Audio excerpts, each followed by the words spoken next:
And welcome to another episode of the Don't Argue with the Facts podcast. I'm your host, Noah Love, and today we are going to be talking about abundance of topics. Number one, we'll be talking about the Brandon Sorsby situation and him entering the supplemental draft and what that means for Texas Tech going forward and what that means for just college football in general. We'll also be talking about the Knicks winning their first championship in 53 years in the aftermath and the outlook for next season. We'll also be talking about Darren Peterson and him not wanting to be drafted by the Utah Jazz. And related to the Utah Jazz, we'll talk about Walker Kessler and that whole ordeal. So, yeah, we'll talk about that and more on the Don't Argue with the Facts podcast here today. Let's start. I really want to talk about the Brendan Sorsby situation again, and how he is entering the supplemental draft. So, Brendan Sorsby Monday afternoon, evening made the decision to enter the supplemental draft. So he's forgoing the rest of his college eligibility. And this supplemental draft is, I think, at the end of June coming up here. And he is going to be able, he submitted his application. He is going to be able to enter it and go to the NFL, basically. And this is what I said about this. I said, look, this was probably best case scenario for everybody involved, considering the Big 12 had put a lawsuit on Texas Tech. They had done that. They put a lawsuit on them, and the legal team, Texas Tech, the NCAA wanted a ruling about Sorsby before the season starts, which the season now is almost 2 months away from starting week one. So that was, I think Texas Tech just said, and Sorsby just said, I think it'll be easier if I just go to the draft. I don't want to deal with this. I'm not going to deal with this. I think they're going to keep the $5 million. I think he's keeping the $5 million, because if they were like, give us the $5 million back, I think Brandon Sorsby and his legal team probably would have tried to sue him. So all around this whole situation, I mean, just in a 7-day period, has been very all over the place. So now that he's going to the NFL, Will Hammond, the sophomore, will be the starting quarterback for Texas Tech. Obviously, Texas Tech, this is a big blow to their season, not having Sorsby, just because if you look at it, I mean, they paid $5 million to get this guy. They viewed him as he was one of the top quarterbacks in the portal, and you didn't know that he had this gambling problem. You didn't know that. And now he's not only is he out of your program and off the team. I mean, now you kind of have to pivot to Will Hammond, who you thought, okay, yeah, he's going to be a backup, but maybe he starts next year if he's ready. Now he's going to be thrusted into the role of the starting quarterback, and obviously of the skill set, you're probably going to have to tailor the playbook to more of his skill set other than Sorsby's, So overall, it's just an unfortunate situation. And I think it was just like, look, this was the best choice for everybody. Texas Tech didn't want to have to go through legal battles. Will Sorsby play? Will he not play? I don't know. Texas Tech obviously had put out a couple statements beforehand. People were making fun of them because it looks like the leaders at Texas Tech put up a podcast episode. Joey McGuire said, well, there are worse things happening. He brought up murder. People were like, you draw the line at murder? Really? Um, yeah, it was a bad situation. It was a bad situation overall. And I think for college football, I think situations cost from this situation to the Nico situation uh last off season. We are at a point with this where how many situations like this have to happen to where we don't make changes about the sport. This the change, the schedule, all of that. We've been over what's wrong with college football a billion times. We've been over it. Everybody knows what the issues are. Who are is going to step in and try to fix the issues?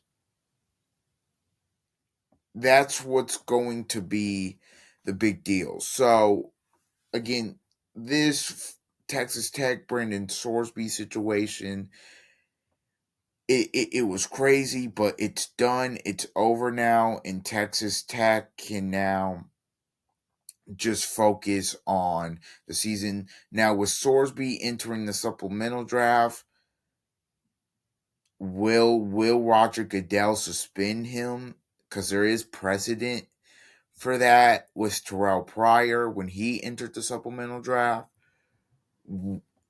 Will which teams take a shot on him or want to draft him is the question.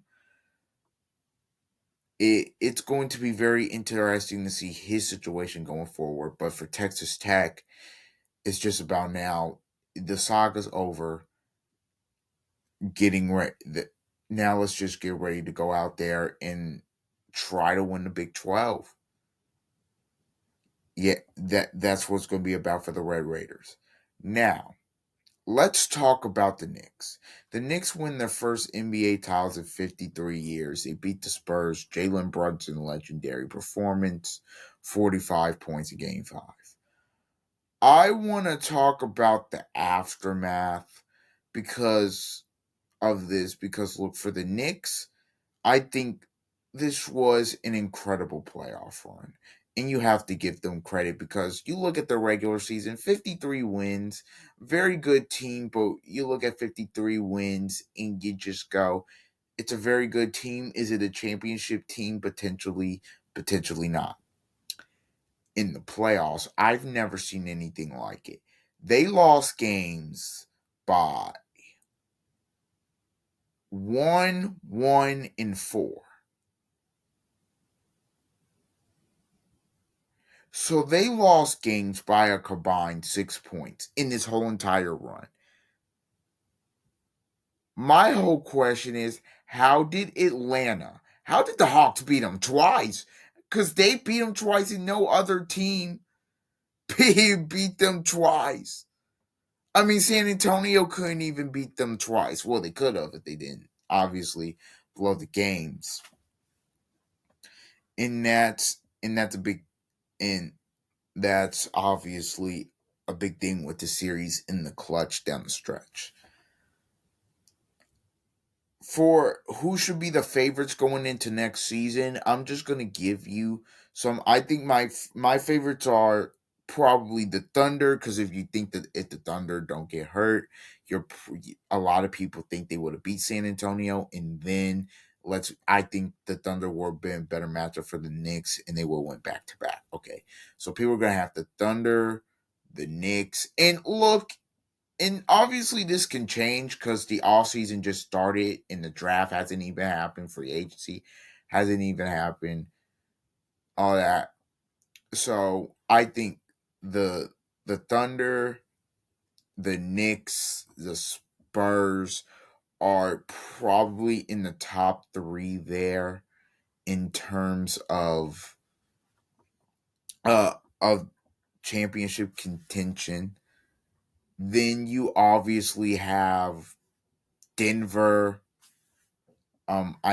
You have Boston, you have Indiana. I think the Pacers will be back in contention as well, considering they'll get Tyrese Halliburton back with eventually that same same core intact, still young. They bring in Zubac. They obviously have Zubats now. But again, it's so hard to do it because the season the season just ended and we're not even deep enough in the off season and we haven't even made there hasn't even been enough moves made. I mean, after free agency, I probably can give you a better answer, but those are just the answers off the top of my head. Now, we had a comment from Vincent Goodwill. I want to see if I can pull the quote up, but he basically called the NBA title or the Larry O'Brien trophy a participation trophy because basically what he said was if you don't do it twice, how do we know those champions are validated? Which is probably the stupidest statement I've ever heard. This is what ESPN has become. We've got people we have got people, and look, I don't I want to choose my words carefully because there are things people say on television and you think it okay, this is just for television. This is one of those things. To call the Larry O'Brien trophy a participation trophy is just utterly absurd. And he said, well, if everybody gets one, everybody's not getting one. There are multiple franchises that haven't won one. The the Kings haven't won a Larry O'Brien in 75 years. Obviously, there's people like the Pacers, the Pelicans, the Clippers, I think the Jazz that haven't won one.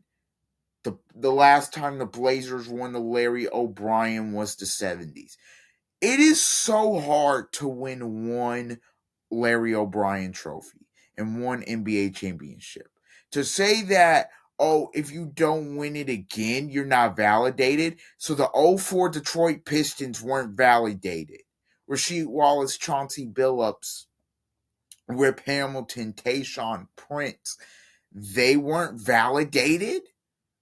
Ben Wallace. They weren't validated because they only won one. How about the 2011 Mavericks? Dirk's not validated. Jason Terry, Jason Kidd, those guys aren't validated. How about the champion, the 23 Nuggets, the 22 Warriors, the 19 Raptors aren't validated. The 16 Cavs, that team only won it once.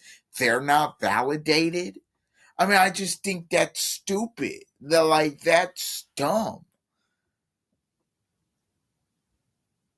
I just don't understand that logic. You are validated if you win the Larry O'Brien trophy because you were the best team in the league that season.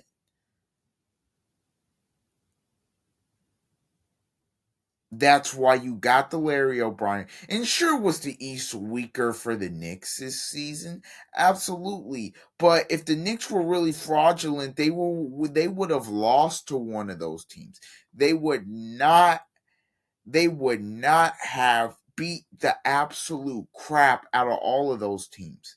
And again, I heard some people saying the Atlanta Hawks could beat them.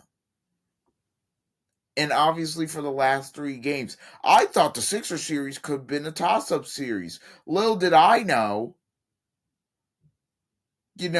they just get it done in 6, and they'd absolutely obliterate the Sixers, and then the Cavs series just obliterated them, and then the Spurs. Yes, the Spurs blew like 4 games at the end. I get it. They that doesn't change the fact that they beat them in 5 games. They went 16-3 with their combined losses being what? They lost 3 games by a combined of 6 points. So that champion's not validated. I don't understand that. Look, you cannot like the Knicks, and that's completely okay. You're well within the right, but they are validated because they won the championship fair and square. Like that's what it that's what it is. Look, if you don't like the Knicks or New York winning it, if you're an analyst or a fan, okay, fine. But okay, fine. I get it. But don't try to invalidate though Cat, Brunson's, Hart, and Anobi Shaman, their hard work because you didn't like that they won the championship. Because I that's the only reason I can think of to say something like this. Because you don't go back to back, you're not validated. That's like saying the 24 Eagles aren't validated because they didn't win it again last year. Like, what are you even talking about right now? That's like saying the 15 Broncos aren't validated because they didn't go back to back the next year. Like, what are we even doing? What is this? Like, what is this? Like, are we serious with this? And now people are asking, what is Brunson a top 5 player in the league? I don't know. I mean, I know there's a couple guys rather have. I mean, I'd rather have Shea. I'd rather have Luca. I'd rather have Joker. I would you rather have Wimby right now? Probably, maybe. I mean, but you're kind of projecting that in terms of down the line, but right now, I don't know.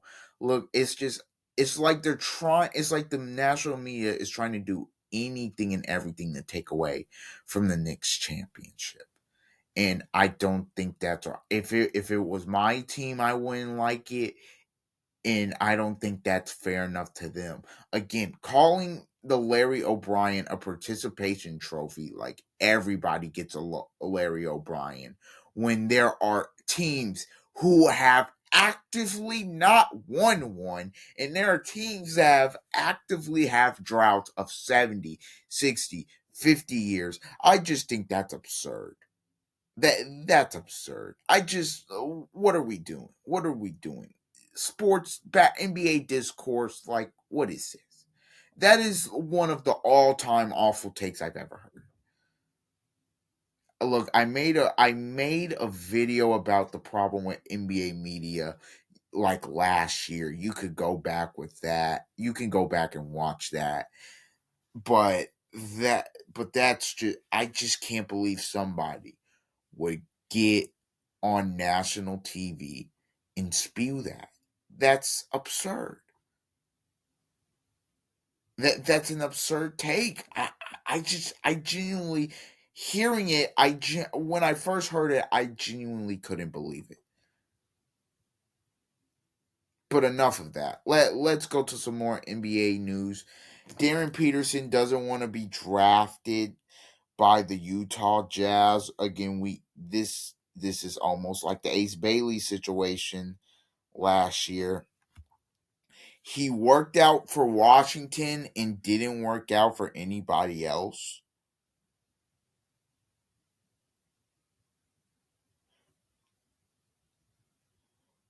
So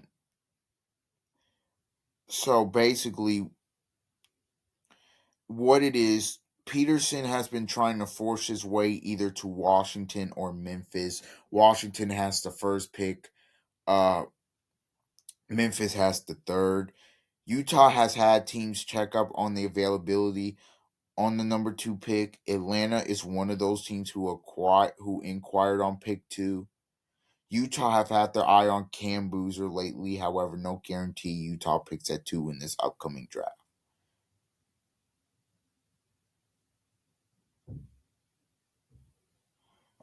Which again, I don't believe that. I think Utah at two. Will they take Peterson? I mean, they should. Because look, unless Washington takes Peterson into Basta, but here's the problem: they have too many. They have too many forwards. That Utah needs a guard. Their issue is they have too many forwards. I look at that roster. They have Laurie Markkinen. They have Ace Bailey. They have Jaren Jackson Jr. They have Walker Kessler, Filipowski, Nurkic. They have too many bigs.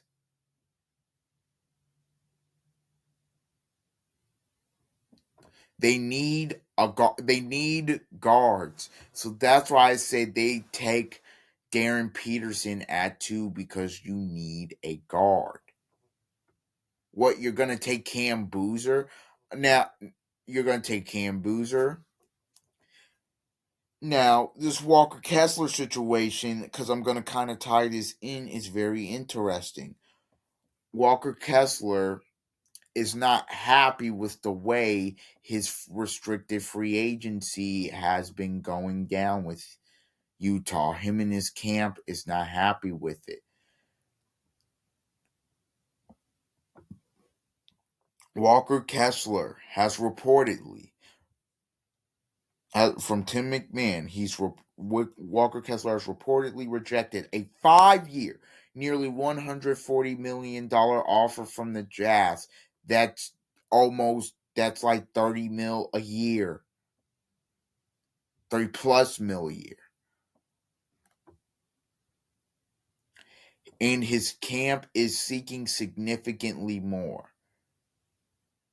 That exactly is 28 mil a year. I'm sorry. There's also rumors that the Pacers offered uh kind of a similar package for him for Walker Kessler. Now, in Utah declined that because I'm guessing Utah wants him a part of their future, right? And Walker Kessler's camp was not happy about that. Number one, the pay. I'm gonna say this as an analyst and a Pacers fan. Zubac's on 19 million a year. If you think the Indiana Pacers were going to pay Walker Kessler 20, 28, 30 mil a year, you're out of your mind. You're absolutely out of your mind. KP, if he wasn't willing to pay Benedict Mathurin 30 million a year, what makes you think he was gonna pay Walker Kessler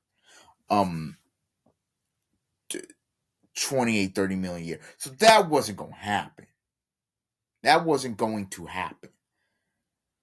So now his camp is seeking significantly more. I would like to know what his camp wants. Because 28 mil a year for him, I'm thinking that's a good deal. I would think just take the money. What, he thinks he could get more? I mean, 28 mil a year for a guy that's never made an all NBA team. I mean, at least with Durbin, with the money, I know you could at least justify him making somewhat near or above that money just because he was all NBA 13.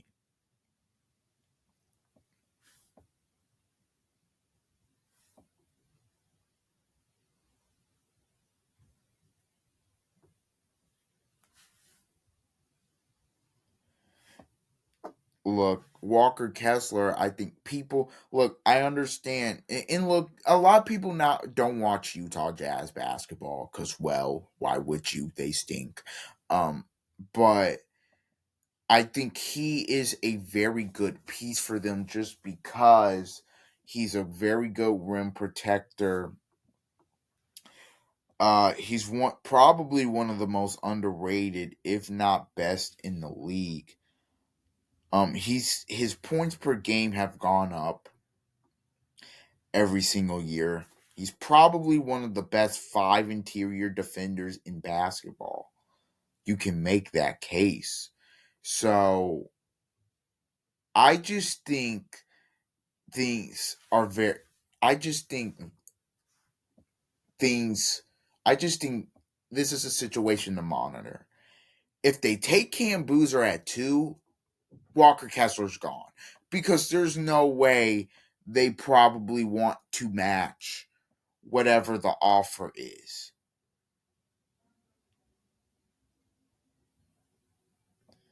Walker Kessler as a starter, I'm looking at his numbers: 11 points, 11 boards, 2.5 blocks per game, 68% from the field. That's as a starter. Wimby is the only active starter with more blocks per game. They also, but here, and look, I don't know what teams will want to offer him in free agency. I just don't know. And are teams going to are certain teams going to like offer him over that 30 mil a year? But I just think this is an interesting thing because he's a restricted free agent. He's not an unrestricted free agent. Obviously, a team that comes to mind when you talk about Walker Kessler will obviously be the Lakers, just because, look, DeAndre Ayton ain't it, and they really need a big. And so that's a team that could be desperate to get one like him, who's a shot blocker and can and is improving his offensive game and he's younger.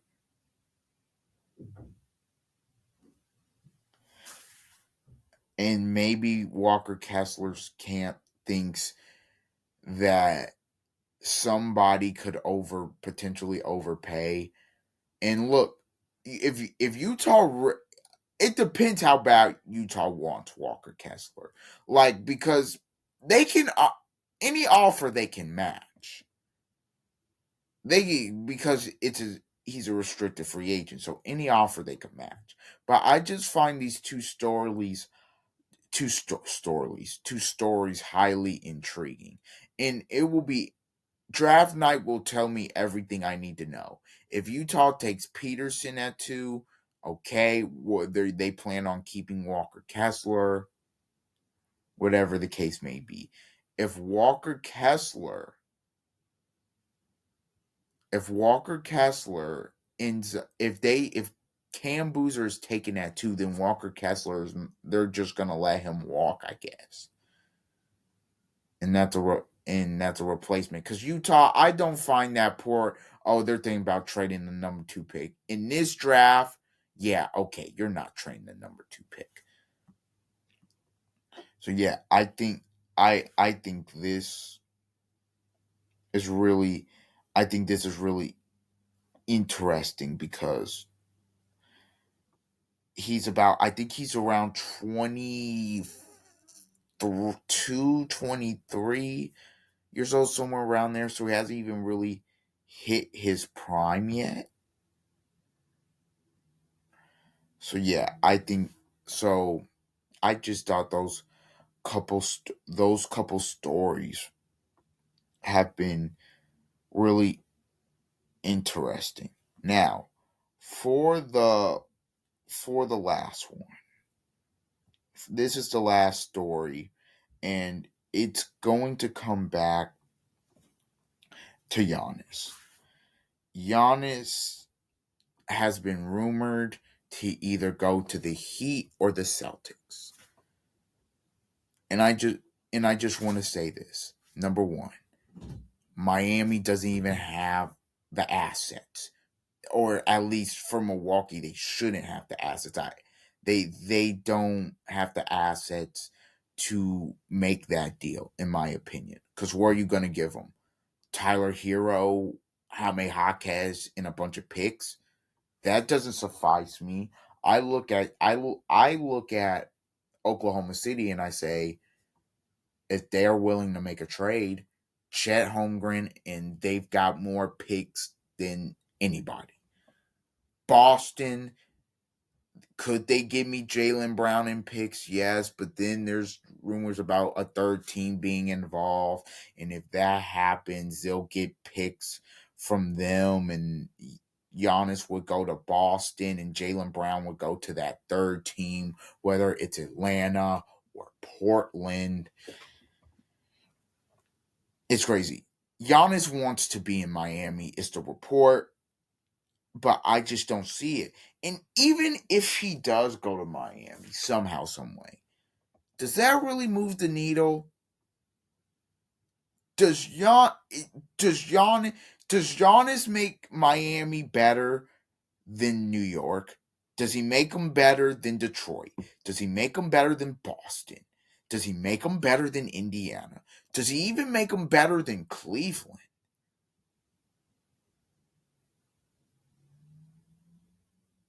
I say no.